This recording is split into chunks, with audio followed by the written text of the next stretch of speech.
I want you to listen. Then what? Share it. With? Whoever you share with. Whoever you know, the people you're close to.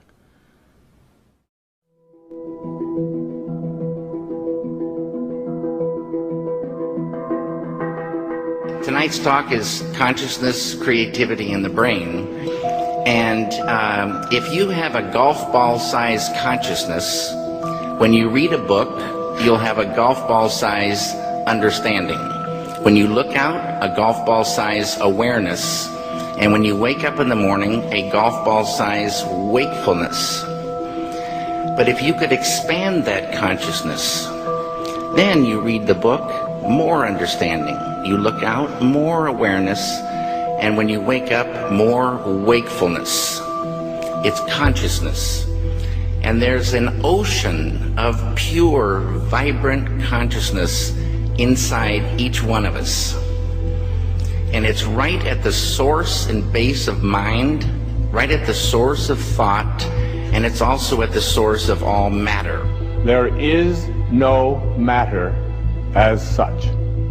All matter originates and exists only by virtue of a force which brings the particle of an atom to vibration and holds this most minute solar system of the atom together. We must assume behind this force the existence of a conscious and intelligent mind. This mind is the matrix of all matter. Matter seems like a good place to begin. The solidity of the world seems totally indisputable. As a fixed thing that you can see and touch, your body is also reassuringly solid. But beginning with Einstein, modern physics has assured us that this solidity is a mirage. All of physical matter, everything we have around us, is the result of a frequency. And what that also means is that if you amplify the frequency, the structure of the matter will change.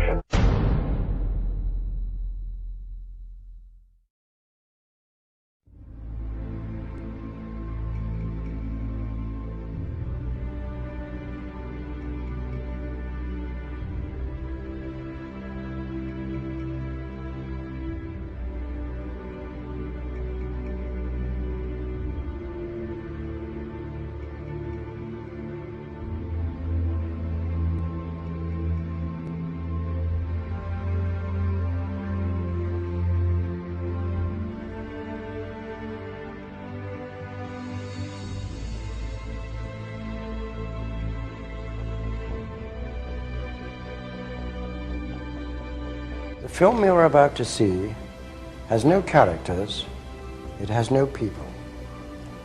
It is a film to describe to you and explain visually the effect of cymatic frequencies on texture, structure, water, oil. You will see many things that answer many questions. You will see living forms, living amoeba, almost animal-like creatures. You will see continents being formed, the earth itself coming into existence, explosions, eruptions, atomic explosions, and bombs. You can see all this and watch it before your eyes. But everything owes its existence solely and completely to sound. Sound is the factor which holds it together. Sound is the basis of form and shape. In the beginning was the Word, and the Word was God. We are told that this is how the world began and how creation took shape. If we put that into the modern idiom and say that into the great voids of space came a sound, and matter took shape. Please watch carefully.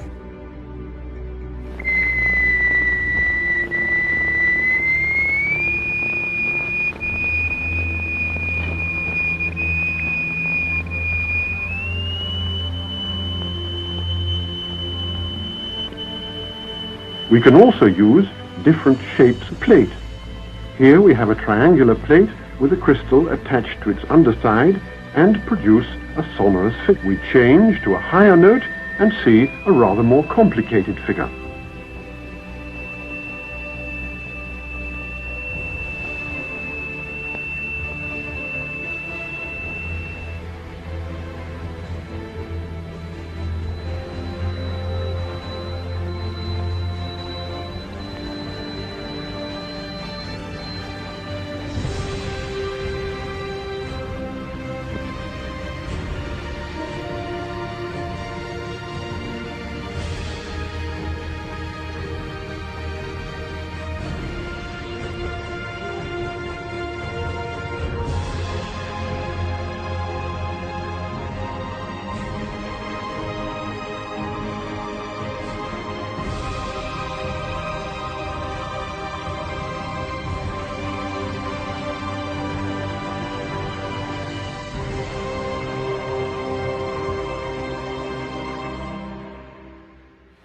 We use sand and lycopodium. The lycopodium moves to the center of the fields and takes up circular shapes. The sand forms the lines. Each material has its own special way of behaving.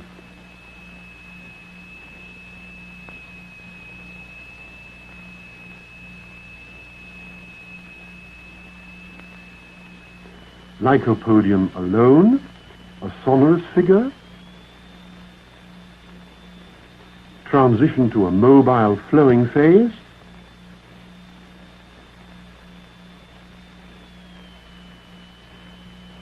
and back again to the figure.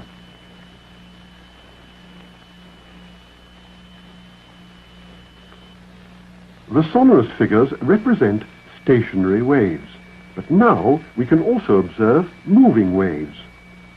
Here the sand is flowing in a current. What is it that drives the rotational effect in our galaxies? What is it that drives the rotation of the planets? What is it that drives and impacts the rotation of Earth? In vibrating glycerin, we see continuous waves which form the queerest figures. And yet, the extraordinary things we see here are simply and solely the effect of vibration.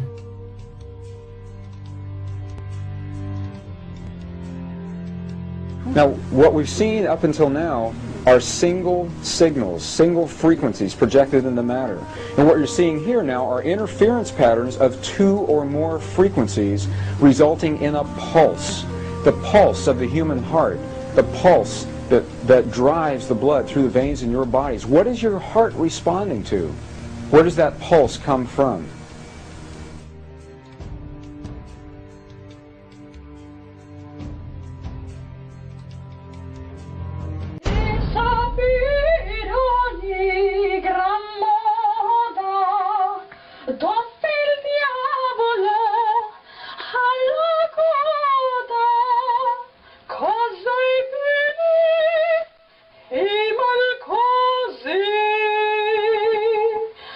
Sapere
Quantum physics has revealed what ancient masters knew. Matter does not exist. The concept of substance arose from the philosophy of Aristotle, and from that concept came science's conception of matter. The fact of the matter is that the substance of the universe is consciousness. Belief that the substance of the universe is matter leads to what I call a fear-greed dichotomy, as people in their quiet desperation attempt to accumulate as many material possessions and riches as possible. In fact, the substance of the universe is consciousness. Therefore, it is behavior that is important.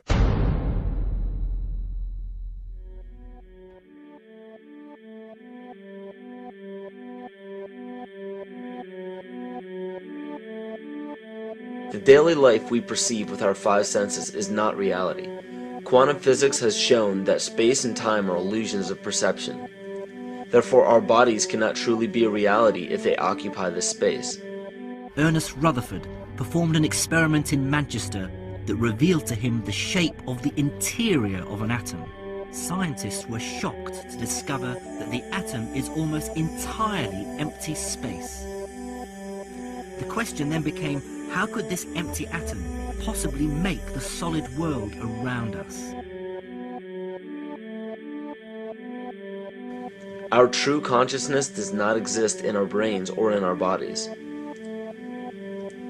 But this illusion of our individual bodies, along with the misinformation of our true origins, has manifested the idea that we all think independently from one another. With this misunderstanding, it would seem impossible to scientifically explain telepathy, clairvoyance, spiritual mediums, and other phenomena dealing with transferring information between sources without physical means of communication. But when you understand that there is a common spiritual bond between all things in the universe, and that we are all part of one divine intelligence, no phenomena is unexplainable. The blank matter within the most basic building blocks of perceivable existence is malleable and molded by intent. This means that consciousness shapes our reality. This seems difficult to accept for most, and it is quite understandable. In modern times, we are taught from an early age how to think rationally and tangibly. This is a very left-brain method of education, and it has more harmful effects than it's given credit for. The left brain deals with logic, details, facts, patterns, practicality, science, and math, as the right brain deals with feeling, intuition, symbols, images, risk-taking, philosophy, and religion. With a deliberate push for government-controlled educational curriculums, generation after generation of the youth are being taught to focus only on the facts, figures, and numbers. Repetition is used to train children subconsciously to accept what they're learning. Children aren't rewarded for questioning the validity of the information they receive. They are ridiculed.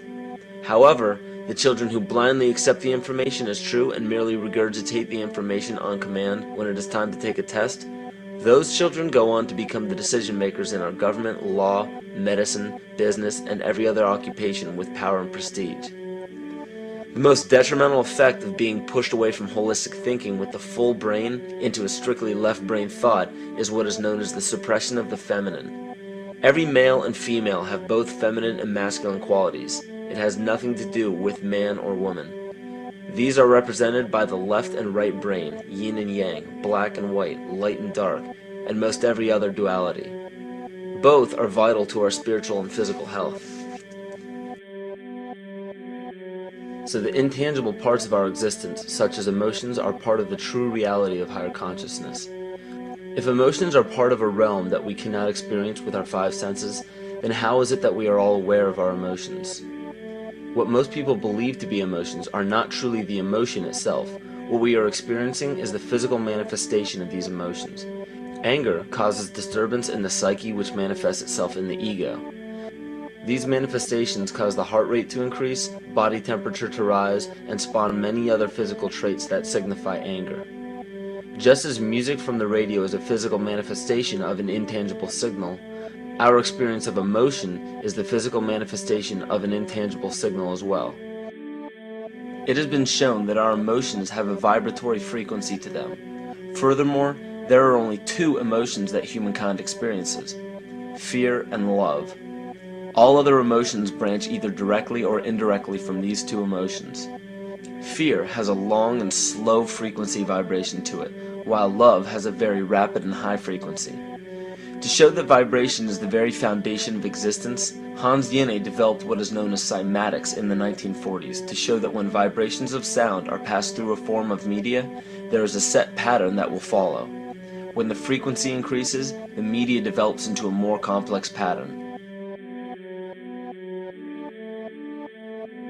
This is precisely what is happening to our Earth and to humanity.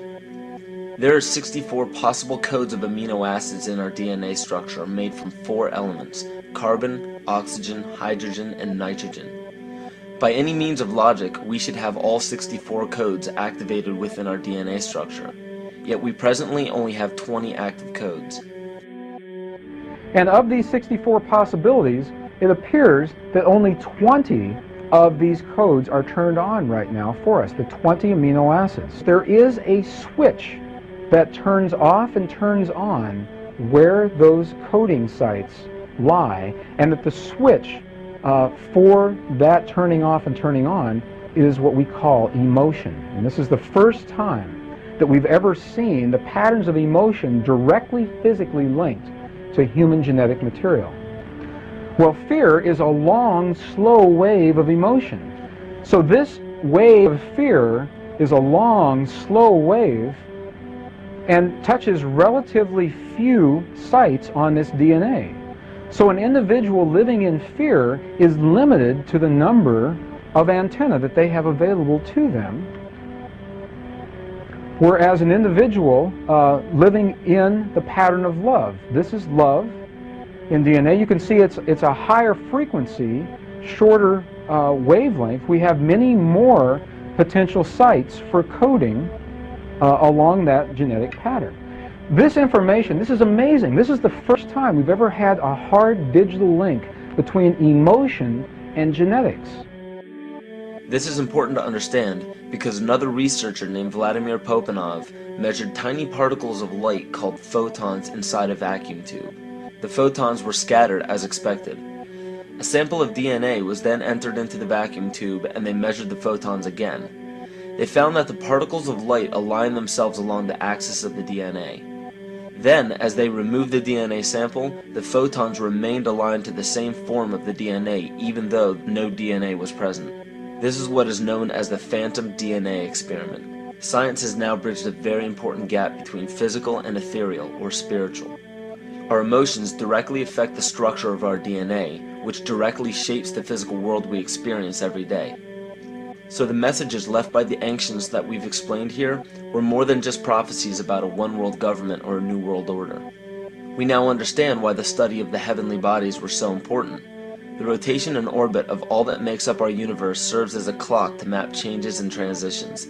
This helped the ancients understand that the change of the heavenly bodies were a mirror to the changes of all existence.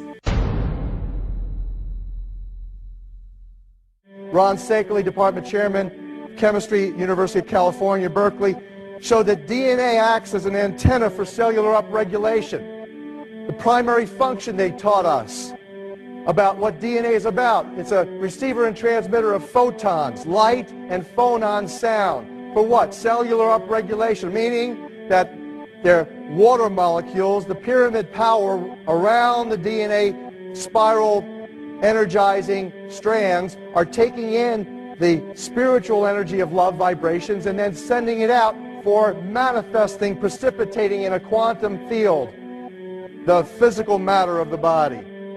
These are hertz, frequencies, or cycles per second that the musicians can retune their instruments to play and experiment with. Why? Again, these are the Creator's musical scale, the original solfeggio, buried for 3,000 years in the Bible. So the ancient priests who knew how to levitate the huge stones for the building of the pyramids, and the Masonic knowledge that predated ancient Egypt, the ability to have this information, these frequencies, serve the function of creation, destruction, and miracles on behalf of the empowered people who had access to this knowledge. I say that because of this metaphor.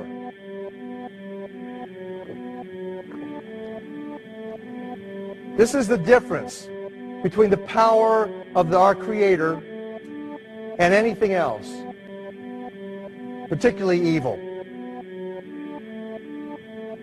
That you can go into a pitch black room full of evil, full of darkness, and light a little candle, and instantly that darkness flees.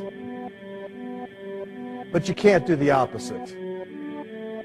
You can't go into a well-lit room full of truth and wisdom and righteousness and joy and health and harmony with the universal power. And you can't take any amount of darkness and go into that well-lit room and have any effect whatsoever. That is the metaphor which I frequently think of when I think that I'm not empowered. It is the greatest lesson for me, and I think for everybody else, to know that we're on the winning side and that we win in the end. As you are watching this, understand that it is not a fight to be fought. It is not a war to be waged. No gun rights have to be exercised. Not a finger has to be lifted. Most people wonder how one person can make a difference. They ask that if all this is so simple and this information is available, why hasn't someone else conquered their fears and changed the world for everyone else? This is the most difficult and beautiful conundrum to our lives. Your reality affects you and only you. Your curiosity has led you to this genre of information to serve a very specific purpose in your life.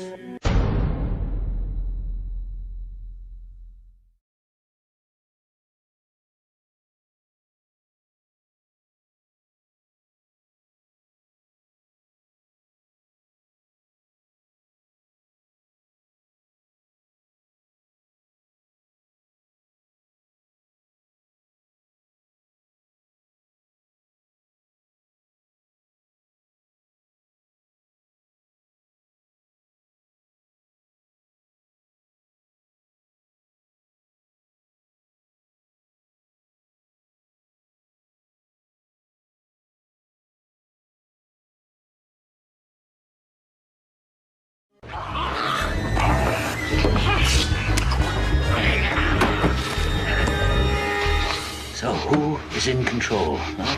Are you? Am I? The guards outside? The warden in his office? Yeah? Who's in control? Testing, testing, testing. 1, 2, 3, 4. Dr. Ethan Powell interviewing Dr. Theo Calder. Now, this will be a very simple test. Pass or fail, life or death. You ready, Jean? Now, you write on this paper what I have taken from you. What have you lost? Write it! Write it! Wrong! You never had control. You only thought you had it. An illusion, tabby bourgeois. And what do you control? For sure, huh? The volume in your stereo, the air conditioning in your car? What else? What else? All right. Another chance. You were nervous. Too much pressure. Try again. What have you lost? What did I take? Write it. Write it!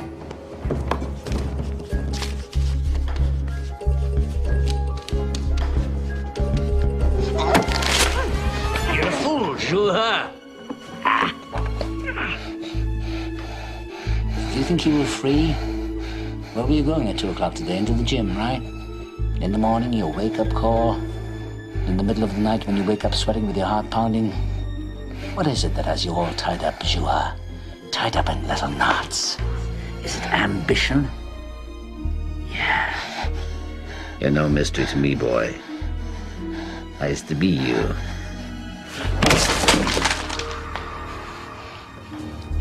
Okay, one last chance. You think I won't do it?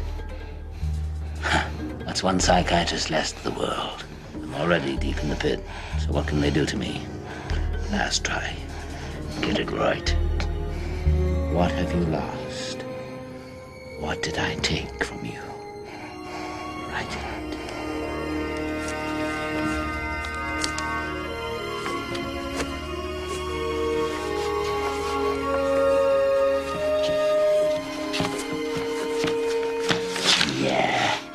Congratulations.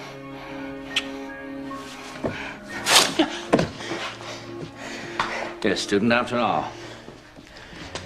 And you've lost nothing but your illusions and a little bit of skin. I want to finish this. Finish what? Telling you what I know. What makes you think what you know is any different than what other people know? I had different teachers.